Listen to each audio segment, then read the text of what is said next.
The Ostium Sagas.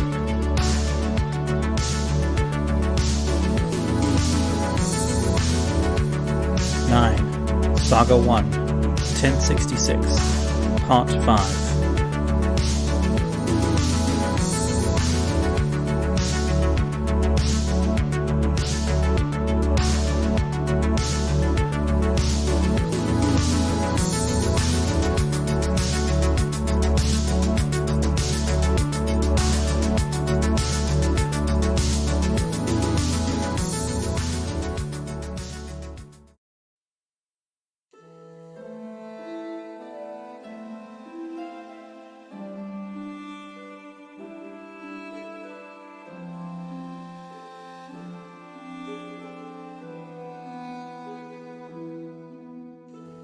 Author's note.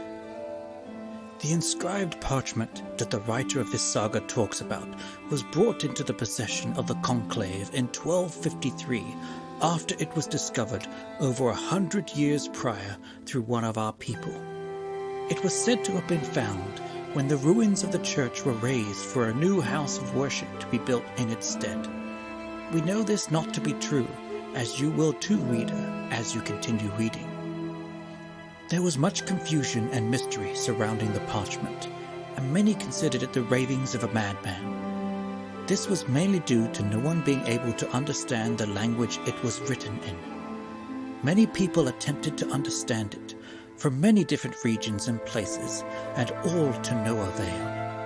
Unlike the saga, which is written in clear Anglo-Saxon, the language of this parchment continues to be a mystery for all who try to read it. Fortunately, it came into the hands of one of the conclave and was secreted away for safekeeping within our secret vaults. Our experts, including myself, scrutinized and studied it for many years, and while we believe we were able to understand certain parts of words, the message as a whole still continues to dumbfound us. So it will remain in the safekeeping of the conclave until the day the language may be understood. But for the sake of thoroughness and completion, it is here reproduced in its entirety in this enigmatic language.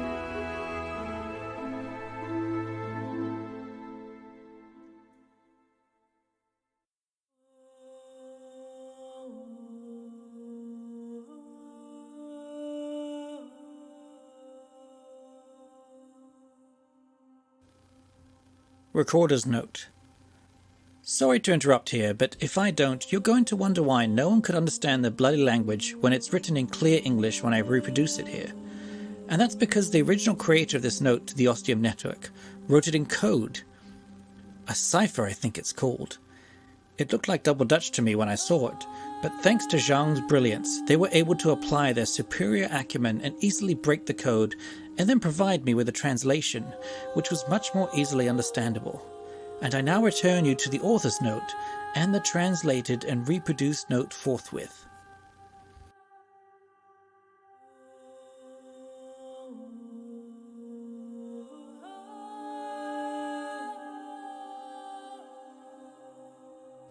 Dear Ostium Network, you fucked up, and fucked up real bad.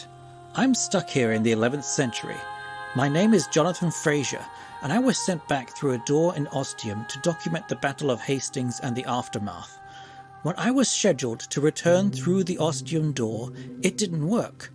You need to get me out of here. I want to go back to my time.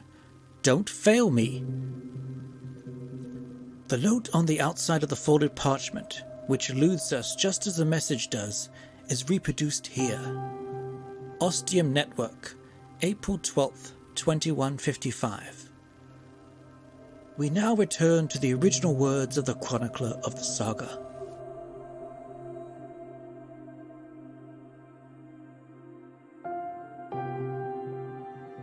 Saga continues.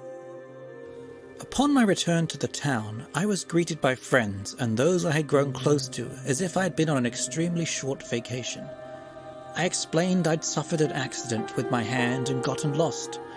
I had not originally told anyone of what I was to do on my trip, but then I had also not expected to see any of these people again.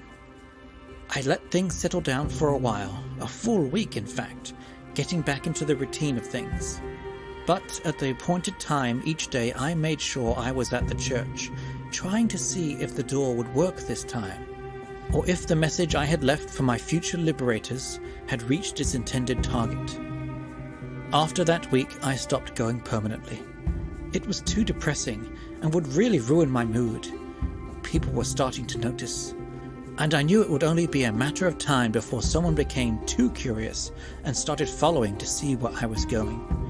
It wouldn't be much of a mysterious story if they found where I kept going. It wasn't like there was a secret fucking door that would take me back to the future. They'd just find a broken man in a broken place. But it fortunately never happened, and I was saved the excruciating embarrassment. Before I knew it, another month had passed, then 2 months, then 6 months, and then a year. Before long, I met someone.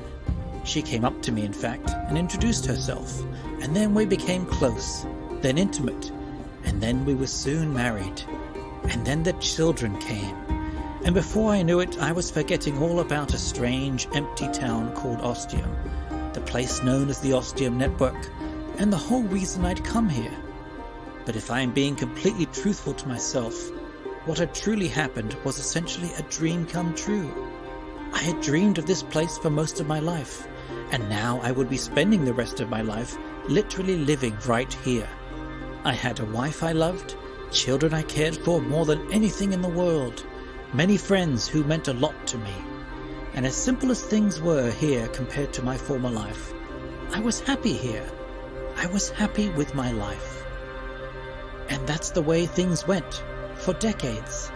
My wife and I grew old, while my kids grew up and soon had families of their own.